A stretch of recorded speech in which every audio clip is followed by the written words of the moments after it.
My name is Madison Harper, and 3 weeks ago in my hospital room, my sister pulled my heart monitor cord and said, "You always fake being sick." The machines started screaming as my vitals flatlined on the screen. But what she did not know was that my phone was recording everything.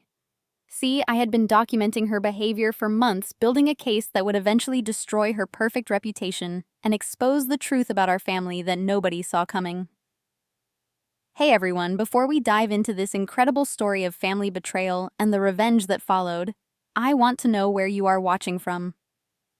Drop your location in the comments below and do not forget to hit that like button and subscribe because this story has more twists than you could ever imagine.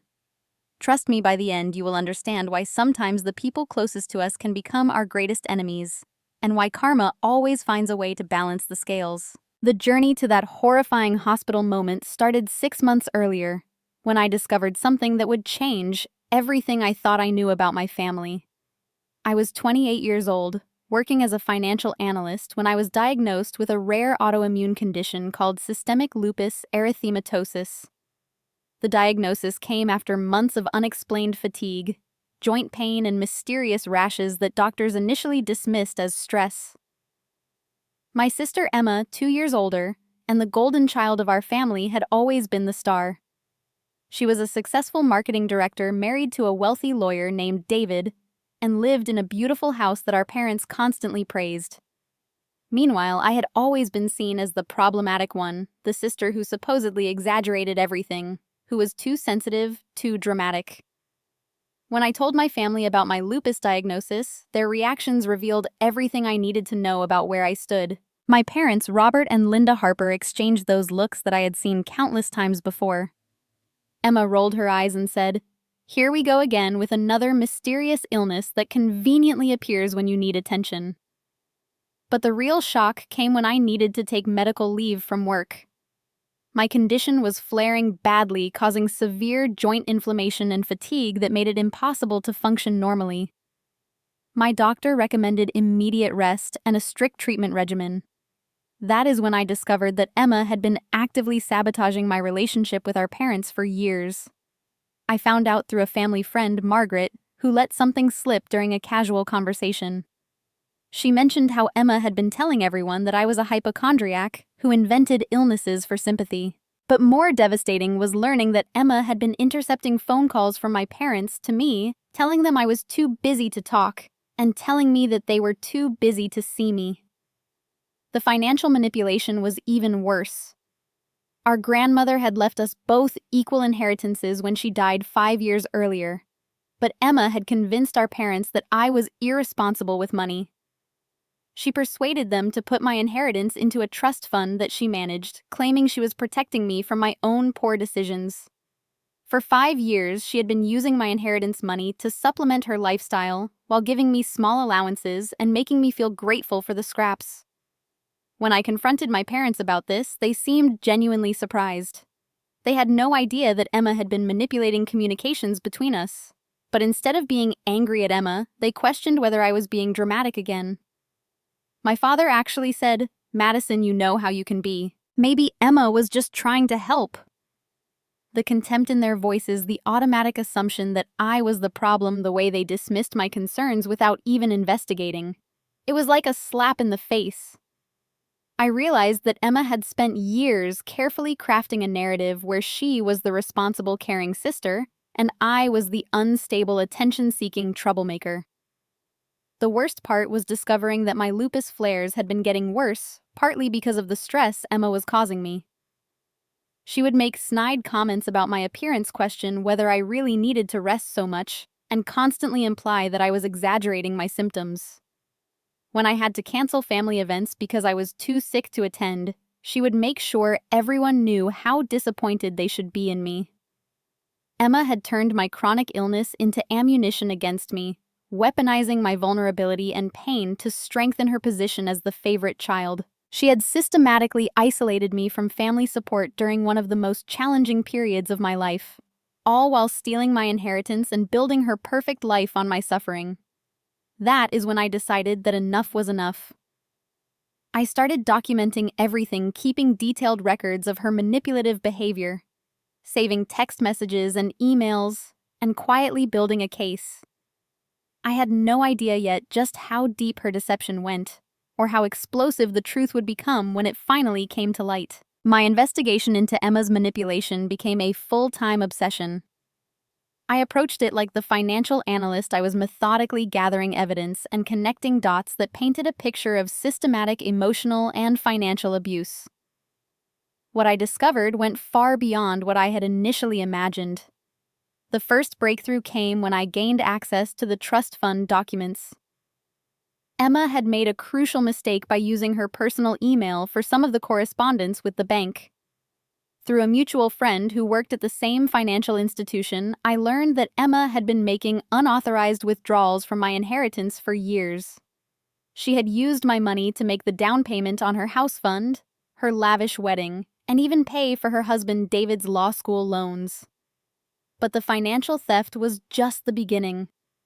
I hired a private investigator, Sarah Rodriguez, who specialized in family fraud cases. Sarah uncovered a pattern of manipulation that was breathtaking in its scope and cruelty. Emma had been systematically isolating me from potential support systems for nearly a decade. She had contacted my college friends on social media, telling them I was going through a difficult time and needed space. She convinced them that reaching out to me would be harmful to my mental health. Many of my friendships had faded away, not because people did not care, but because Emma had made them believe that caring meant staying away. The medical manipulation was perhaps the most sinister aspect of her behavior. Sarah discovered that Emma had been calling my doctor's offices claiming to be my emergency contact and requesting that they limit information about my condition. She told them I was prone to anxiety and that too much medical information would upset me. This explained why I often felt like my medical team was not communicating with me effectively about my lupus treatment. Emma had also been sabotaging my professional relationships.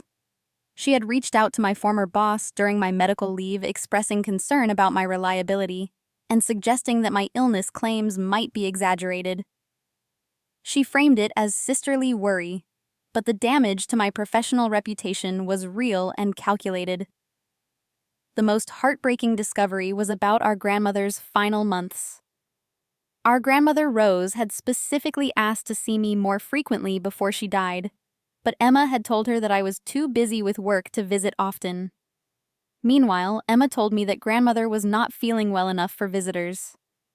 Emma had stolen not just my inheritance, but my final opportunities to connect with the grandmother who had always believed in me. Armed with this evidence, I made a strategic decision. Instead of confronting Emma directly, I would expose her publicly in a way that would be impossible for her to deny or manipulate. I planned to do this at the family reunion that Emma was organizing for the following month, where she would be surrounded by extended family friends and professional contacts. But I needed more evidence to make my case bulletproof.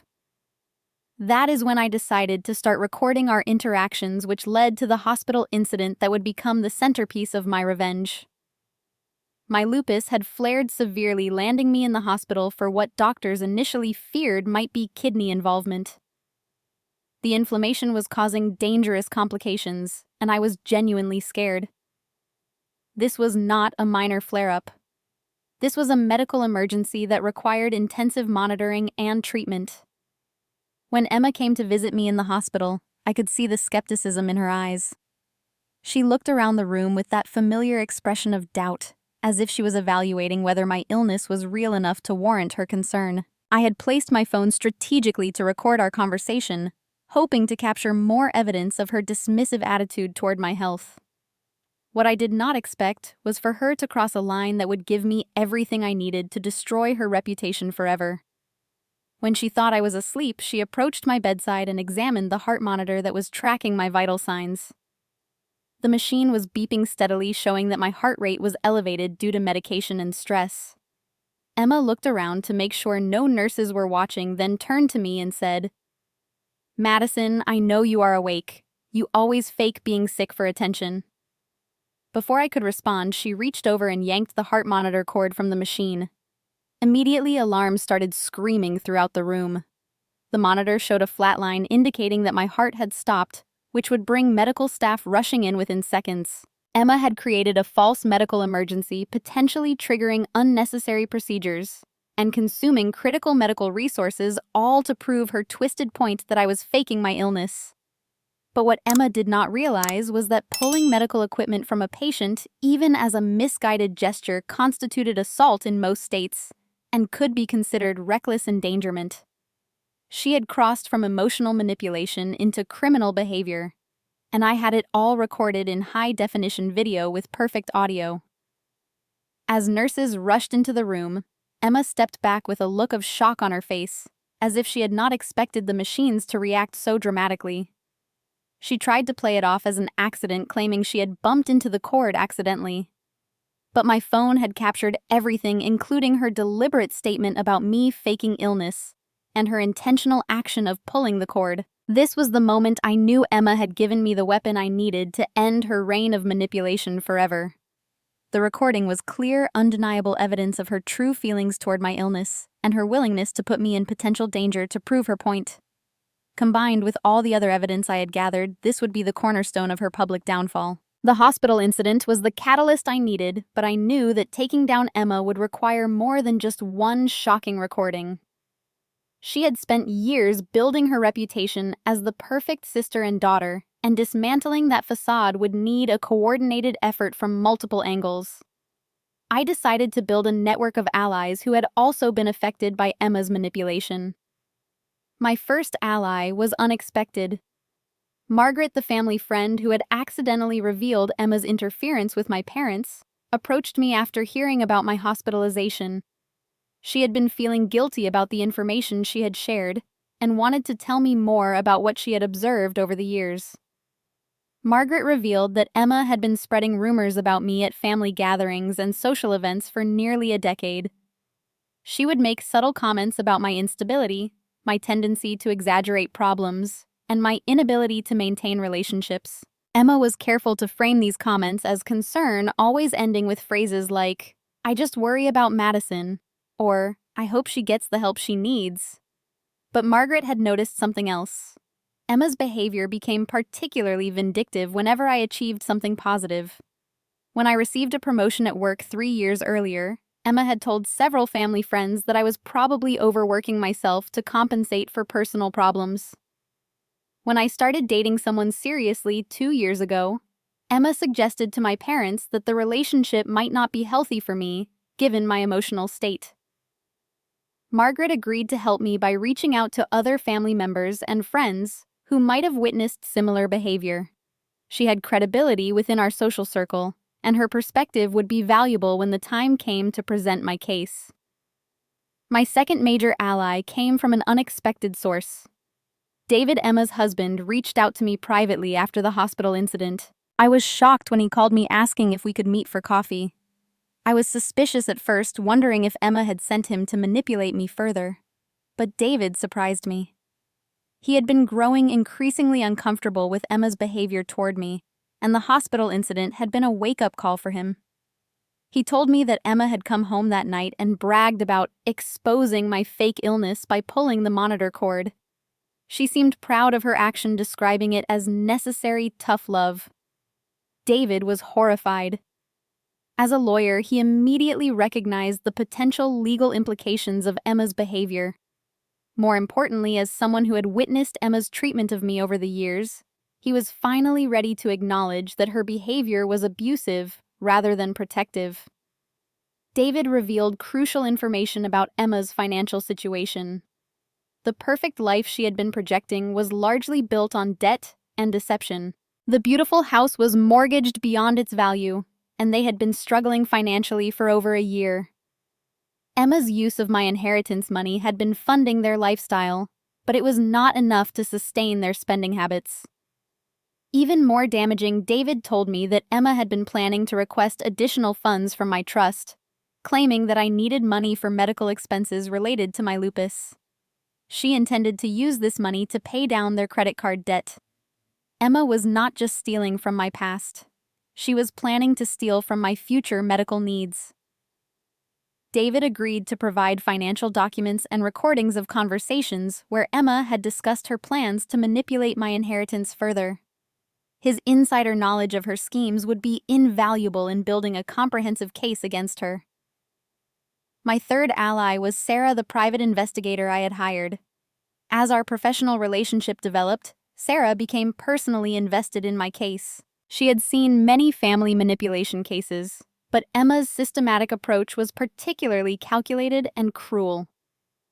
Sarah offered to extend her services beyond what I was paying for because she wanted to see justice served. Sarah had uncovered something explosive during her investigation. Emma had been researching legal ways to have me declared incompetent due to mental health issues related to my chronic illness. She had consulted with lawyers about guardianship procedures and had been building a case that my lupus-related brain fog and depression made me unable to manage my own affairs. Emma's long-term plan was to gain legal control over my entire inheritance and any disability benefits I might receive. She had been documenting my bad days, taking photos when I looked particularly unwell, and keeping a journal of times when I had seemed confused or forgetful due to medication side effects. This revelation was terrifying but also empowering. It showed that Emma's manipulation was not just casual cruelty. It was a systematic plan to gain control over my life and finances. The legal implications of her behavior were severe, and the evidence Sarah had gathered would be crucial in exposing her schemes. My fourth ally was completely unexpected. Dr. Patricia Williams, one of my lupus specialists, had become concerned about inconsistencies in my medical records. She had noticed that some of my appointments had been canceled by someone claiming to be me, but the communication style did not match my usual interactions with her office. When I mentioned Emma's interference during one of my appointments, Dr. Williams revealed that she had been suspicious about my emergency contacts for months. Someone had been calling regularly to check on my condition and request changes to my treatment plan, claiming to be acting on my behalf due to my compromised mental state. Dr. Williams had refused to make changes without speaking directly to me, but she was concerned about the pattern of interference. She agreed to document all of Emma's unauthorized contact with my medical team and to provide a professional assessment of how this interference had impacted my care. The alliance I was building represented different aspects of Emma's manipulation: financial, social, legal, and medical. Each ally brought unique evidence and perspectives that would make my case against Emma comprehensive and undeniable. As we coordinated our efforts, I felt a sense of empowerment that I had not experienced in years. For the first time, I was not facing Emma's manipulation alone. I had a team of people who had witnessed her behavior, understood its impact, and were committed to helping me expose the truth. The family reunion was now just 2 weeks away, and I was ready to orchestrate Emma's downfall in front of everyone who had believed her lies about me. But what I did not anticipate was that one of my trusted allies was about to betray me in a way that would nearly destroy everything I had worked to build. 2 days before the family reunion, my carefully constructed plan exploded in the most devastating way possible. David, the ally I had trusted most, betrayed me in a way that nearly destroyed everything I had worked toward.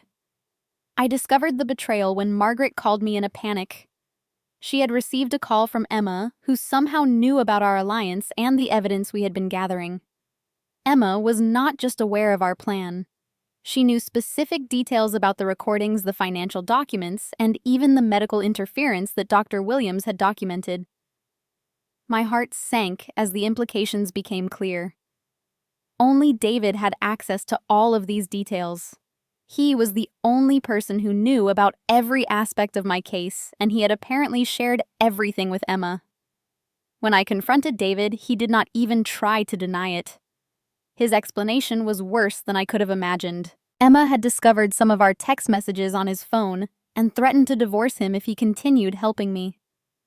But more than that, she had convinced him that my evidence gathering was actually a sign of mental instability related to my lupus. Emma had played on David's fears about my condition, suggesting that my chronic illness was affecting my judgment and making me paranoid. She painted my systematic documentation as obsessive behavior and convinced him that I was building a delusional case against her out of sisterly jealousy.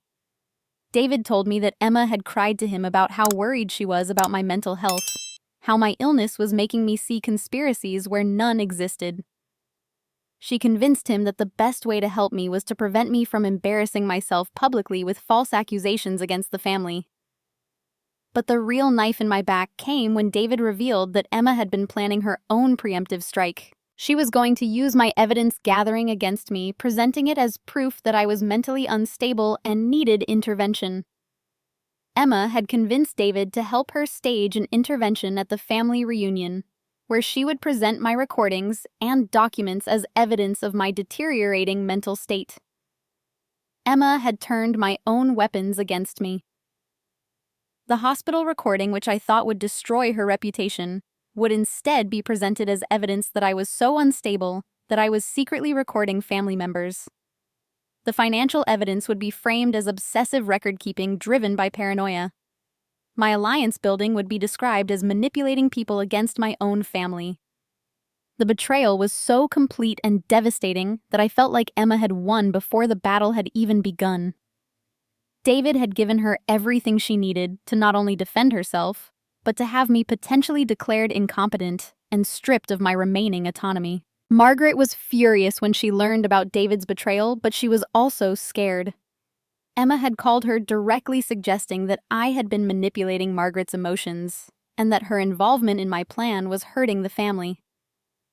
Emma's call had been friendly but menacing, making it clear that Margaret's social standing in our community could be damaged if she continued supporting my delusions. Dr. Williams faced similar pressure. Emma had contacted the hospital administration claiming that I had been secretly recording medical staff and patients, which could be a violation of privacy laws. She suggested that my behavior indicated a mental health crisis that required immediate attention. Sarah, my private investigator, was the only ally who remained completely loyal, but even she was concerned about the legal implications of Emma's counterstrike. If Emma successfully painted my evidence gathering as stalking or harassment, Sarah's investigation could be seen as enabling illegal behavior. The worst part was realizing how perfectly Emma had anticipated my moves. She had always been 2 steps ahead, allowing me to build my case just so she could use it against me more effectively. Every piece of evidence I thought would destroy her had been turned into ammunition for her to use in destroying me. 3 days before the family reunion, I received a call from my parents. Emma had told them about my concerning behavior and had shared some of the evidence I had gathered, framing it as proof that my illness was affecting my mental state. My parents were now convinced that I needed professional help and were considering having me involuntarily committed for psychiatric evaluation. The manipulation was masterful. Emma had taken my legitimate concerns about her behavior and reframed them as symptoms of mental illness. She used my chronic condition against me, suggesting that lupus-related brain fog and depression had made me paranoid and delusional. Every piece of evidence I had gathered was reinterpreted through the lens of mental instability. I felt completely defeated. Not only had Emma successfully defended herself against my accusations, but she had turned the tables so completely that I was now the one facing potential consequences. My family believed I was mentally unstable. My remaining allies were scared to support me, and my evidence had been weaponized against me. Emma had won, and she had done it by using my own strength against me. My careful documentation and alliance building, which should have been my greatest assets, had become the tools of my destruction. She had proven that she was not just manipulative, but strategically brilliant in a way that I had underestimated. As I sat in my apartment the night before the family reunion, I felt more alone than I had ever felt in my life. Emma had not just defeated my plan. She had potentially destroyed my relationships with my family and my credibility in our community. The recording of her pulling my hospital monitor, which I had thought would be my smoking gun, would now be presented as evidence that I was so unstable that I was secretly recording family members during medical emergencies. But what Emma did not know was that her betrayal through David had revealed something crucial about her methods. In her eagerness to turn my allies against me, she had made a critical mistake that would ultimately become her downfall. Her overconfidence in victory had led her to expose herself in ways she had not anticipated, and a new ally was about to emerge from the shadows with evidence that would change everything. The morning of the family reunion, when I felt like all hope was lost, I received an unexpected phone call that would completely change the trajectory of my battle with Emma. The caller was Lisa Martinez, an attorney who specialized in elder abuse and family fraud. She had been referred to me by Dr. Williams, who had grown increasingly concerned about the legal and ethical implications of what she had witnessed. Lisa had reviewed the evidence that Sarah had gathered, and she had some shocking news. Emma's manipulation of my inheritance and medical care was not just morally wrong. It constituted several serious crimes, including elder abuse fraud and potentially criminal endangerment when she pulled my hospital monitor. But Lisa brought something even more powerful than legal expertise. She had investigated Emma's background and discovered a pattern of similar behavior that went far beyond our family. Emma had previously worked at a nursing home before her marketing career, and there were records of complaints about her behavior toward vulnerable patients that had been covered up by the facility. Lisa had also discovered that Emma had been involved in financial manipulation of an elderly neighbor, Mrs. Henderson, who lived alone and had early-stage dementia. Emma had convinced Mrs. Henderson that she needed help managing her finances and had been slowly draining the woman's savings account while convincing her that her own family was trying to steal from her. This evidence was crucial because it established a pattern of predatory behavior that went beyond sibling rivalry. Emma was not just a manipulative sister. She was someone who systematically targeted vulnerable people for financial and emotional exploitation. But the most explosive evidence came from an unexpected source. David, despite his betrayal, had been struggling with guilt about his decision to side with Emma. Lisa had contacted him professionally, and when faced with the legal implications of his wife's actions, David had broken down and provided something that would destroy Emma's defense completely. David gave Lisa recordings of conversations where Emma had explicitly discussed her plans to have me declared incompetent. But more damning were recordings where Emma laughed about pulling my hospital monitor, describing it as a perfect way to make me look crazy, while getting medical professionals to question my mental state. In these recordings, Emma revealed that she had been planning her manipulation campaign for years. She discussed how chronic illness patients were perfect targets because their conditions could be used to question their credibility. She bragged about how easy it had been to convince people that my lupus was making me unstable and paranoid. Most shocking of all, Emma had recorded herself describing how she planned to use my inheritance to pay for a luxurious vacation to Europe, joking that I would never know because she would list it as medical expenses. She talked about how stupid I was for trusting David and how satisfying it would be to watch me destroy myself publicly at the family reunion. Lisa also brought technological expertise that I had not anticipated. She had digital forensics specialists analyze Emma's communications, and they had uncovered deleted emails and text messages that showed the full scope of her manipulation. Emma had been coordinating with the nursing home where she used to work to create false documentation about my mental state, and she had been planning to use these fabricated records to support a competency hearing. The evidence was overwhelming and undeniable. Emma had not just been cruel to me. She had been operating an extensive fraud scheme that targeted multiple vulnerable people. The hospital monitor incident was not an isolated moment of poor judgment. It was part of a calculated campaign to gaslight me into questioning my own sanity. Lisa explained that with this evidence, we could not only defend against Emma's accusations, but could file criminal charges and civil lawsuits that would result in serious consequences for her. The key was presenting this information in a way that would be most effective. Instead of confronting Emma at the family reunion as I had originally planned, Lisa suggested a different approach. We would let Emma proceed with her planned intervention, allowing her to present her case against me to the family. This would give her the opportunity to commit additional crimes by making false statements about my mental health in front of witnesses. While Emma was busy trying to destroy my credibility, Lisa would be coordinating with law enforcement to have Emma arrested at the reunion for fraud, elder abuse, and criminal endangerment. The timing would be perfect because Emma would be surrounded by all the family members she had manipulated, and they would witness her downfall in real time. Dr. Williams had agreed to attend the reunion as a medical expert witness prepared to explain how Emma's interference with my medical care constituted abuse and potentially endangered my health. Sarah had compiled all of her investigation findings into a comprehensive report that would be presented to both the family and law enforcement. Margaret, despite being initially intimidated by Emma's threats, had decided to support the new plan after learning about Mrs. Henderson and the other victims. She realized that Emma's manipulation was not just personal cruelty, but part of a systematic pattern of abuse that needed to be stopped. The new plan was more comprehensive and powerful than anything I could have imagined when I first started gathering evidence. Instead of just exposing Emma's treatment of me, we would be revealing her as a predator who targeted vulnerable people throughout her life. As I prepared for the family reunion that afternoon, I felt a mixture of nervousness and anticipation that was completely different from the despair I had felt just hours earlier.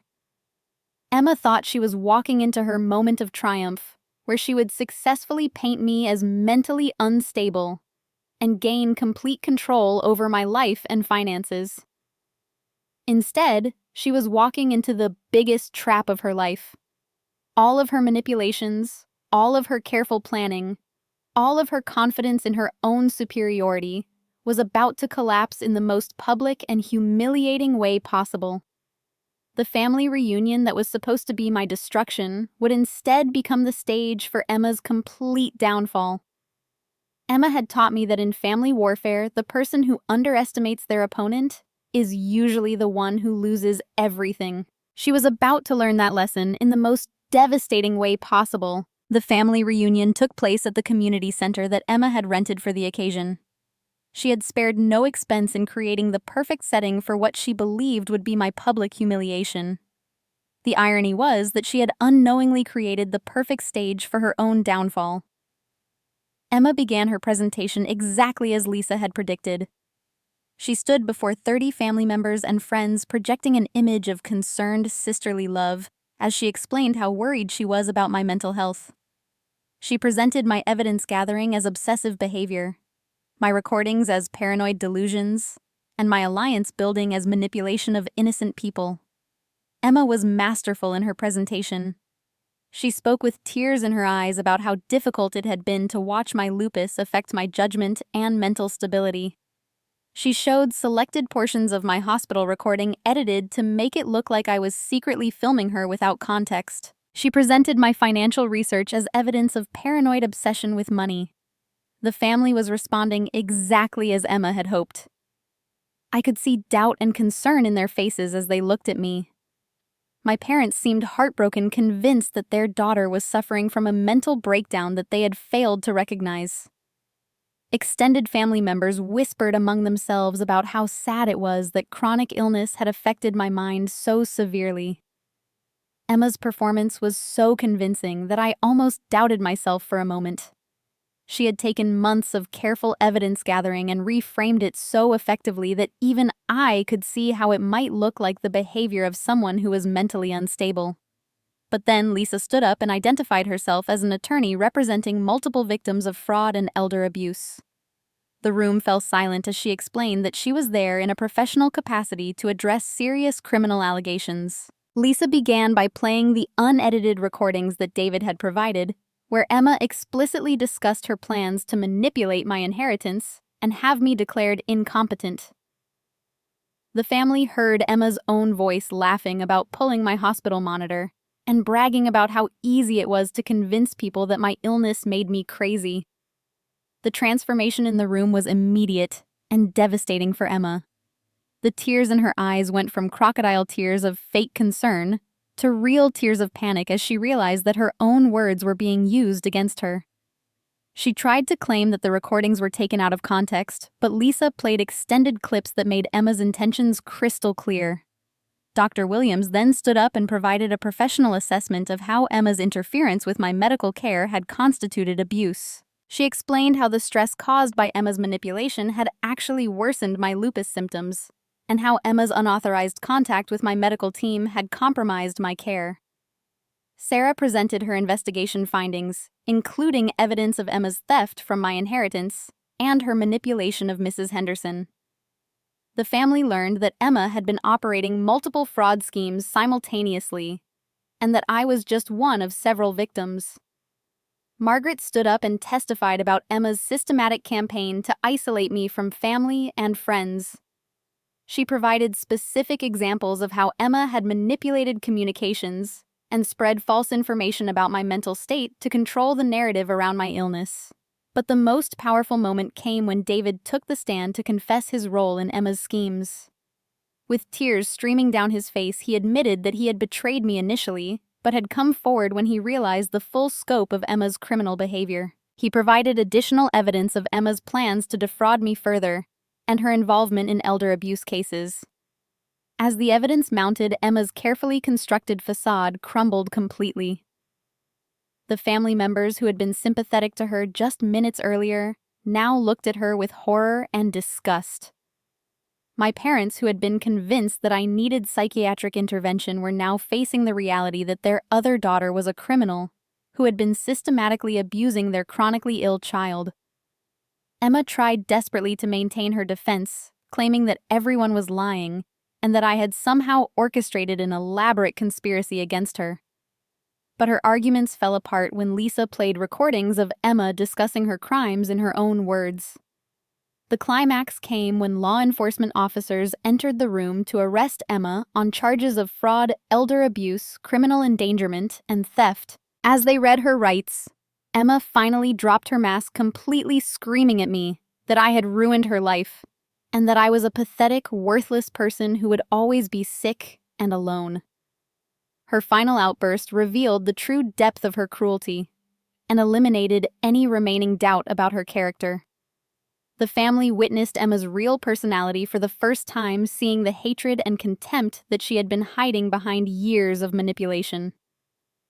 The aftermath was swift and decisive.